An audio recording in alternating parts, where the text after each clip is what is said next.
Morning everybody.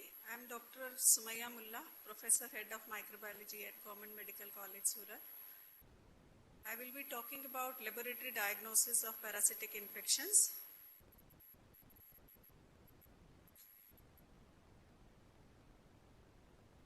The laboratory diagnosis of parasitic infections can be done by many of the ways. To enumerate few, either we can go for morphological identifications, culture methods, immunodiagnostic methods, animal inoculation, xenodiagnostic methods. We may do skin test, and there are newer diagnostic methods which keep on coming, especially like molecular methods or rapid assays, which are a new test which as and when are developed, we start using them. Looking at this list, there are varied number of parasitic infections, and each different parasites would affect different parts of body. Now, according to the infected part, the samples for laboratory diagnosis will be the representative side. Suppose, to give you examples, if we see here in the table, if it is the helminths or parasites which are affecting intestines, we will use samples as feces where we can see different stages of different parasites. To give you few examples, we can see the trophozoite stage, cyst stage, oocyst, adult worm, segments of the worm, there may be larva, there may be egg. And if you see, there is a huge long list. This is endless, only few which are mentioned.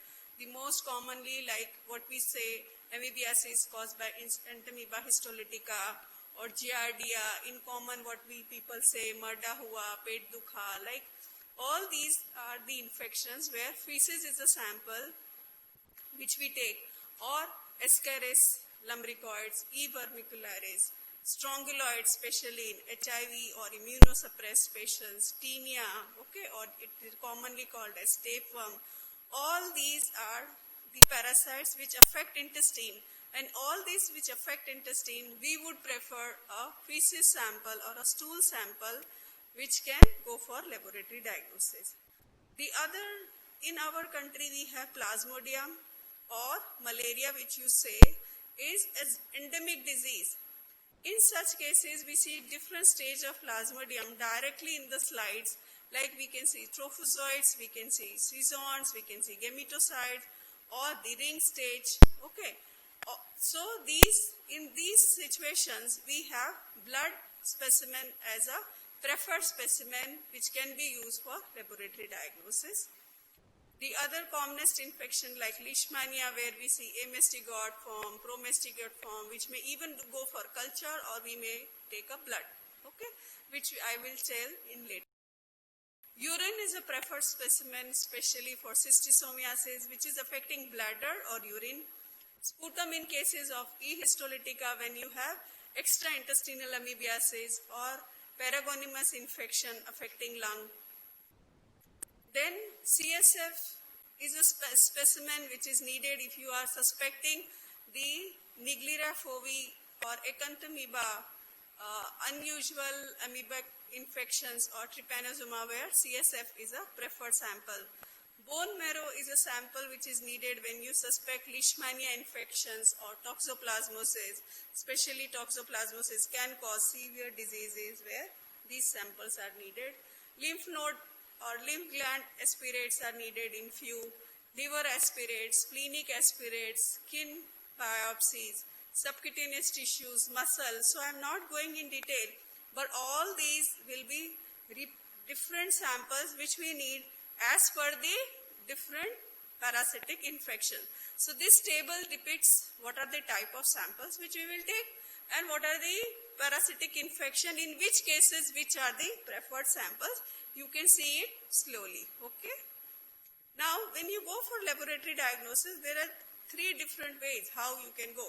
Either you have a direct parasite which you see, which is called a direct diagnostic method, where urine, stool, sputum, biopsy specimen, blood or aspirate, where you see either the parasite itself or you say some of the stage of parasites. Okay. Then there are indirect evidences or indirect tests where you have indirect hemagglutination test, latex agglutination test, immunofluorescent test, ELISA test, complement fixation test. These are the different kinds of tests which are available for different organisms, and you can use them for patients' diagnosis. The newer one is a molecular test which is most commonly used is PCR or DNA probes. What you do is, whatever you want to diagnose, you take a sequence of that gene, make primer probe as per your design, and then study on that, and you can help it for diagnosis. Nowadays is the time of where you go for multiplexing PCR. So all you can have a panel where whole lot of organism affecting intestine, parasites, you can have one, or you can have system based CSF affecting whether it is bacterial, parasitic or respiratory, all you can have a multiplex PCR test. Okay, so you can have indigenous made also.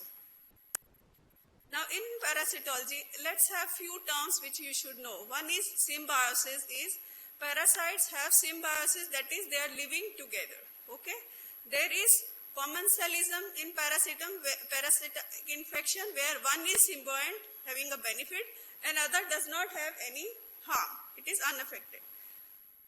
The other term commonly used is mutualism where both symbiosis have benefit from each other. The one other term which is commonly used is parasitism where one is a symbiont benefit and other is damage. That damage may be to the host which is occurring. Now why we are talking of parasitic infection is this in this era, if we see there are 1.3 million persons infected with Ascaris. If you estimate roughly every fourth person may be affected with Ascaris. More than 300 million people are affected with schistosomiasis. More than 100 million new cases of malaria keep on coming every year. So this is the actual irony that parasitic infection are not paid that much importance as compared to the amount of infection which is prevalent. So it is more of a neglected part which is now being addressed more. Now if we see, go one by one as I enlisted in my third slide, different samples which we will take. So most of the parasites which we talk are affecting intestine. So we will first talk of feces or stool specimen as laboratory for laboratory diagnostic test. Looking at that, not a single technique in feces would be 100% successful by a single test for stool examination. So at least 3 stool samples, serious stools, 3 stool samples should be examined before you tell a patient he is free of any parasitic infections, okay, which are found in feces.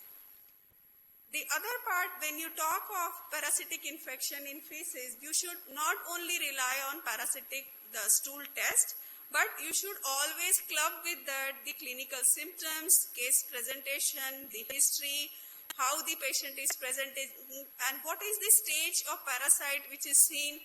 Sometimes there are few stages where the parasitic stage is seen in few of the tests, but they have a limitation which you should know, like a rapid test. So then you should know what stage you are seeing and whether it is infective or it is going to be just seen. So all these have to be correlated before coming to the conclusion when you are doing stool examination. These stools are examined for either protozoa, I have already mentioned, or helminthic eggs or larvae.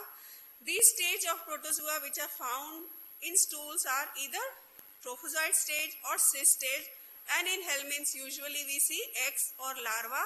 Sometimes adult eggs, worms are seen, sometimes the segments like of tapeworm are seen, which can be seen even on visible naked eye.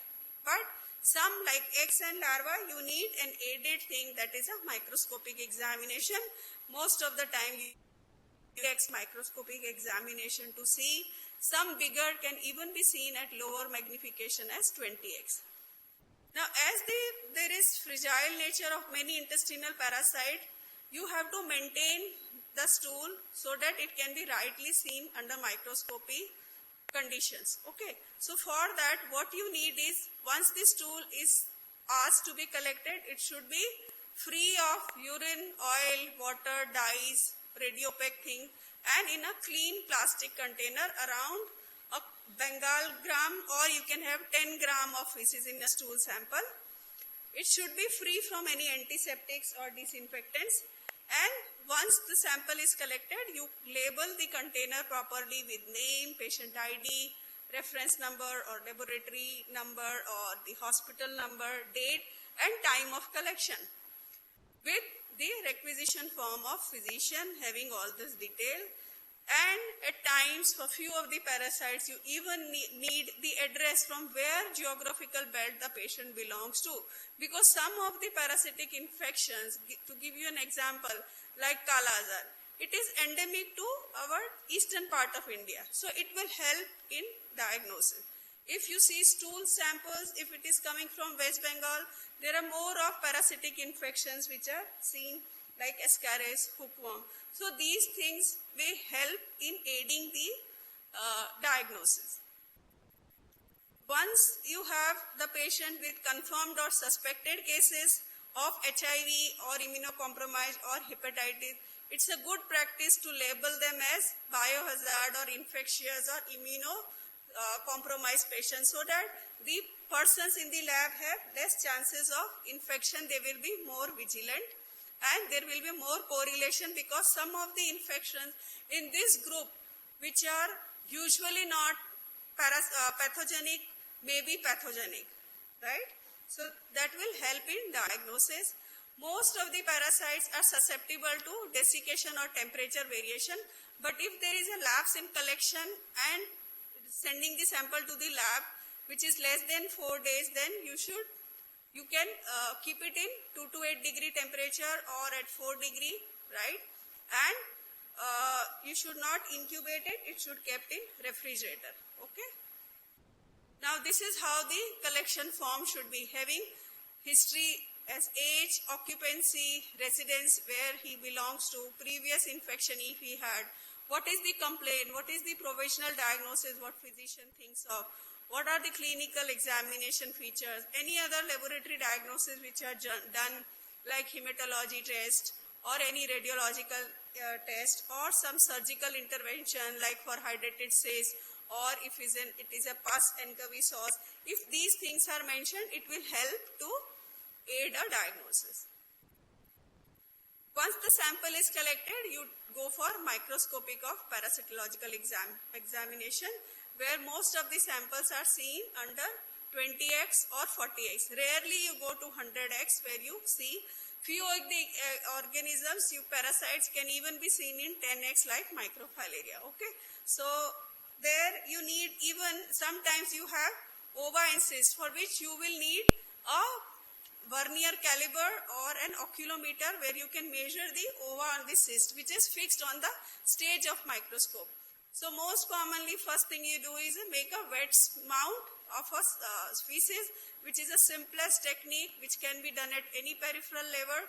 You use fecal examination with a drop of that, plus saline, iodine, or if you see some cyst, then you can add buffered methylene blue to see more detail.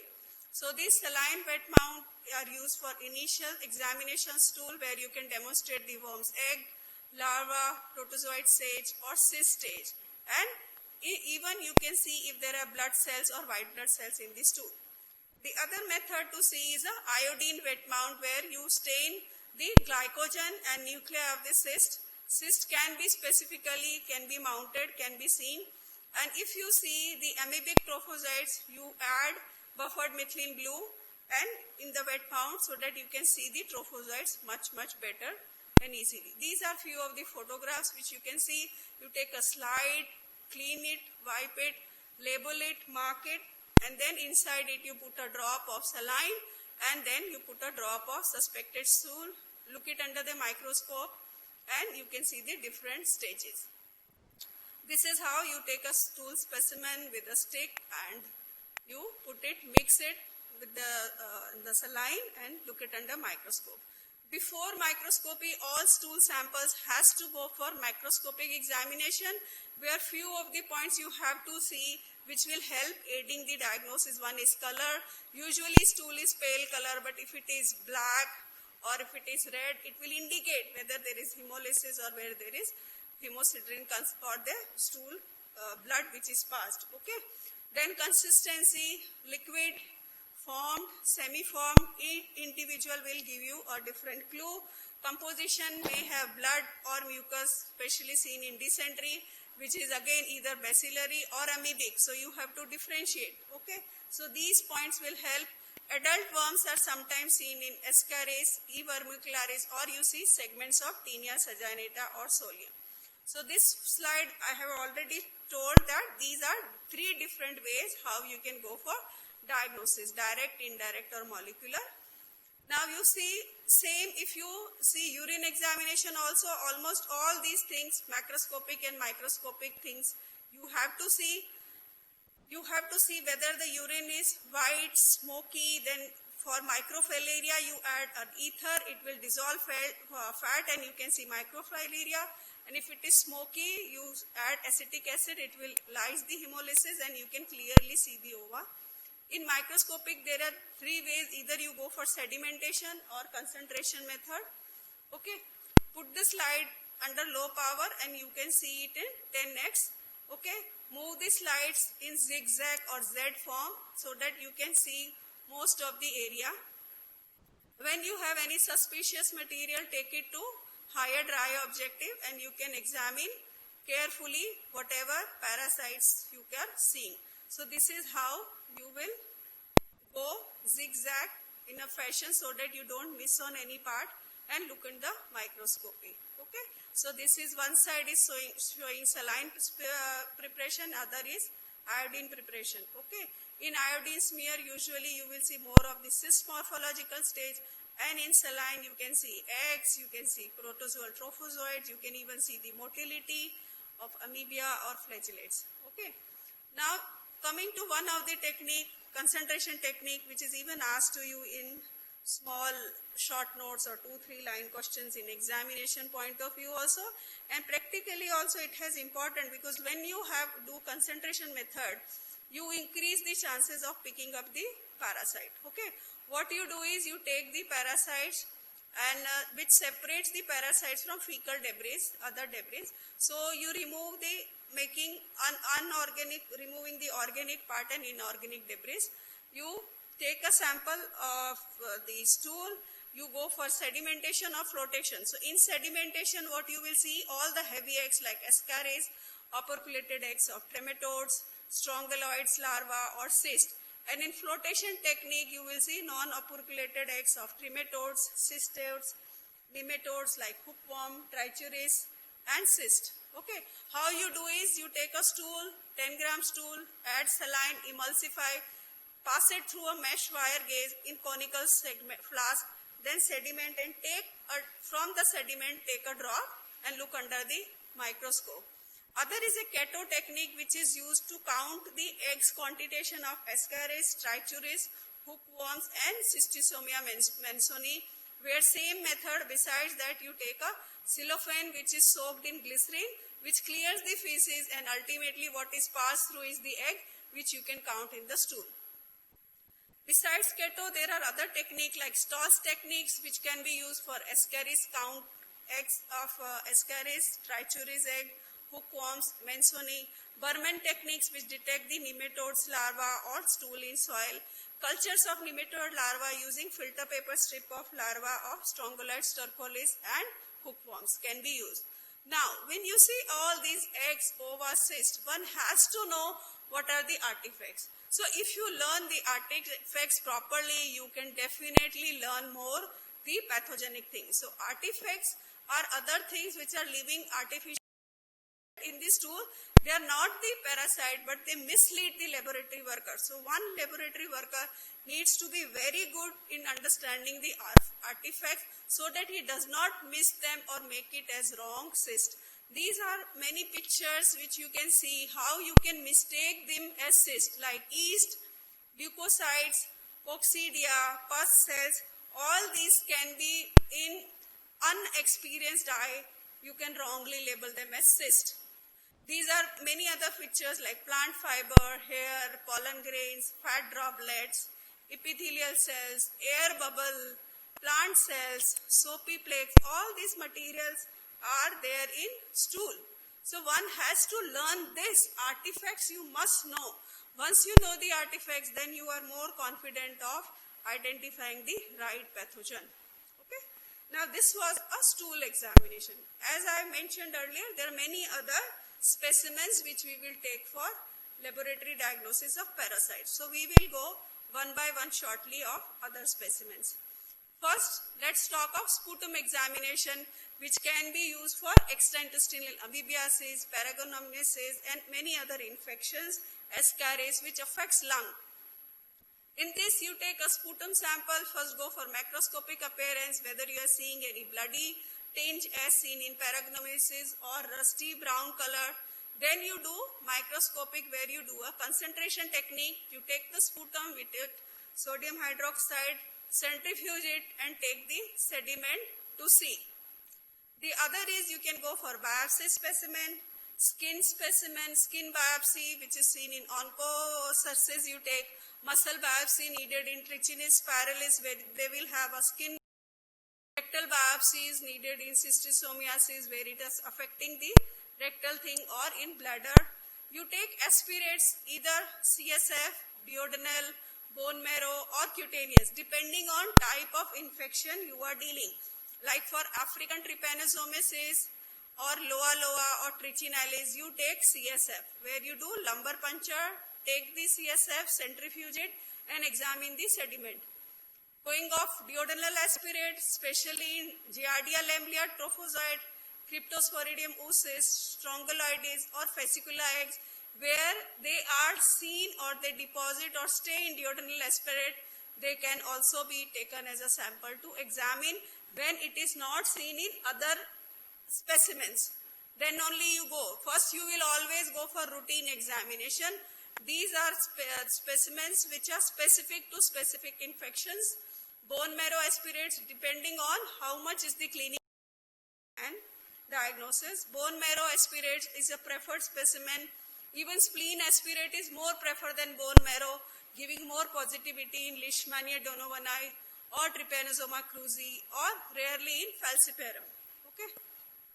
Cutaneous ulcers, when you have oriental sores or such kind of presentation, tropical sores, you have Leishmaniasis, where you take cutaneous ulcer, you can directly stain them, see the mastigote form, or culture them in NNN media and you can see the pro-mastigote form. Now other specimen, next is blood examination.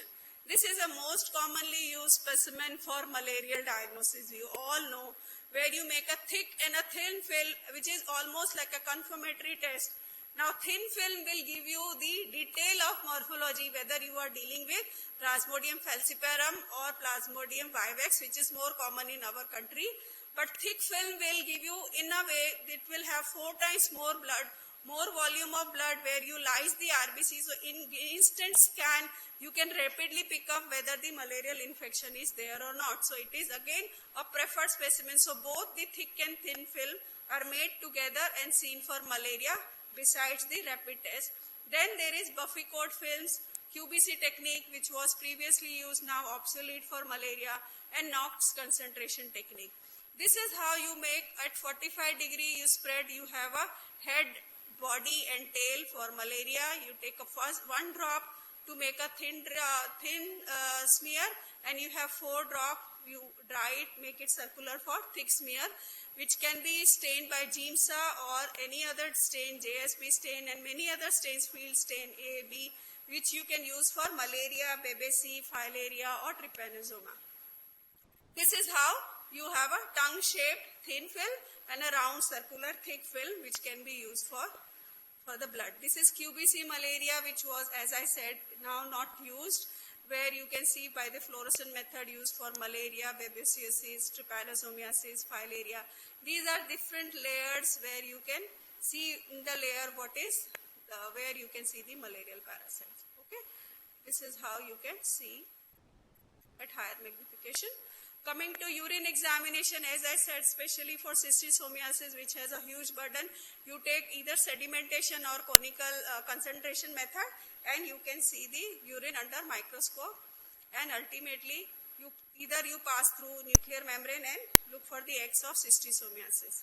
Okay, so urine examination for helminths like schistosomiasis, Enterobius vermicularis, or Myclofolaria, or hydrated sand, or protozoa like Trichomonas vaginalis, which can easily be seen even at 10-20x, okay, in wet mount. Arthropod like Thyris pubis, okay. Coming to the indirect immunological diagnosis, where you have most of serological tests available, either based on indirect hemagglutination test or ELISA. ELISA is most commonly preferred method used for amoebiasis, leishmaniasis, malaria, toxoplasmosis, trichinosis, filariosis, and echinococcus. And skin test, though it is less specific, has more cross contaminations or crossover reactions, it is still done for Cassoni's test and Leishmania test.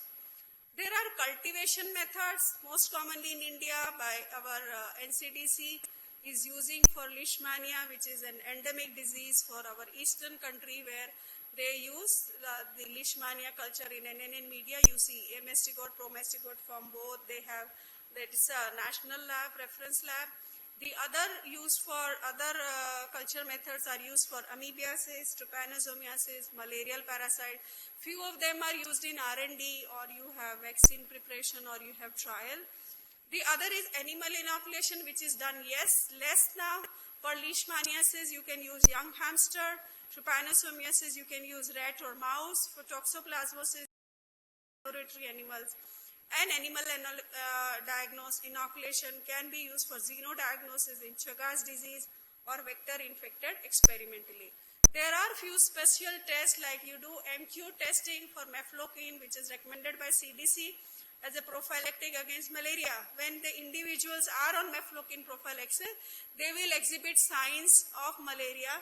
Blood samples are taken, they are analyzed for the presence of drug by HPLC method. If the level of mefloquine in the blood helps assess the individual whether he is responding to the medication or not, and it will tell us whether the person is failure to the malaria or he has mefloquine resistant type of malaria. So this is one of the example where a special test which is told. The other is serum, plasma, and other specimen. Serum plasma, as I already said, used for all immunodiagnostic cells. Single sample is sufficient. Even for convalescent and acute, you have different samples. CSF, eye fluid may be used, but must be accompanied by the serum sample. Usually you take 0.5 ml of serum and 0.5 ml of CSF. Eye fluid you can take just 0.1 ml, and different methods you can use. This is a long list which you can see it easily. One side there is name of disease in the first column, and second tells you which organism, and third is telling you what is the method of test, whether it is enzyme immunoassay, immunoblot, or ELISA, or enzyme immunoassay, and last column tells you what is the acceptable specimen, whether you take CSF or you take serum. The test which is valid on whichever type of specimen has to be followed as per that. Like if it is evaluated and validated on serum, you can't be using CSF, okay, and vice versa. So one has to take care of that. There are indirect immunological methods which are used when you have very sparse or scanty infections, when you have tissue parasites and no portal of exit like in hydatid disease, when you have migratory stage like in fascicola, or even you have chronic infection, the example where causing fibrosis like in bilharziasis, okay. So in indirect, what you do, either you do the antigen detection or you do the antibody detection. Doing antigen detection is always more specific, more accurate. It will be telling you the active infection, it will tell you early as soon as you have infection, and it can even be quantitative. But the antibody test is antibody remains in serum for months even after there is cure. So that you have to interpret taking into option all the points. Coming to the molecular diagnosis, we are using blood samples. You take 1 to 5 ml of blood in an EDTA tube, or you can even take a blood drop on Whatman filter, extract the DNA as using the extraction kit. It can be used for species diagnosis of malaria. Now we have 5 species, or you can even detect Plasmodium with nested PCR. As I've said, now multiplexing and multiplexing PCR is more used nowadays. Okay. The other detection of parasitic antigens can be by rapid diagnostic test, most commonly used for malaria. Few of the things are trying to coming for other infections also, where it is based on immunochromatographic method. You take from the blood, peripheral blood, it can only diagnose falciparum, and these are the different kits. There are other kits which are based on either the type of test, which are based on HRP2 antigen, histidine rich protein 2, or it can be based on aldolase or lactate dehydrogenase. But there are some limitations also which you have to keep in mind when you are interpreting, and these are majority of the rapid kits available for Plasmodium. Few are also available for Wucheria, same rapid as well as ELISA. These are the photograph of indirect hemagglutination test, where you have antigen coated on sheep RBC, right? You add the patient serum where you're suspecting antibody, you see the agglutination. Same is for latex agglutination test, where you mix and you can see. Okay, so these are again indirect immunological methods where indirect fluorescent antibody tests are used. So different organism, different test kits are commercially available and can be used. These are few of the pictures for ELISA. These are for complement fixation test. This is showing double electron immunodiffusion, which is less commonly used. This is showing a dipstick test, which is many of the infections you use for malaria, filaria, African trypanosomes. It can be used easily in periphery, so they are preferred test for peripheral or point of care testing. Molecular test, as I already said, you can have your DNA probe based on what you want, and then you take the sample what you want from where you want to test, and you can see the either hybridization or radioactivity, which you can count and go for PCR. Commonly used for trypanosomases, toxoplasmosis, malarial resistance. These are things they have been used.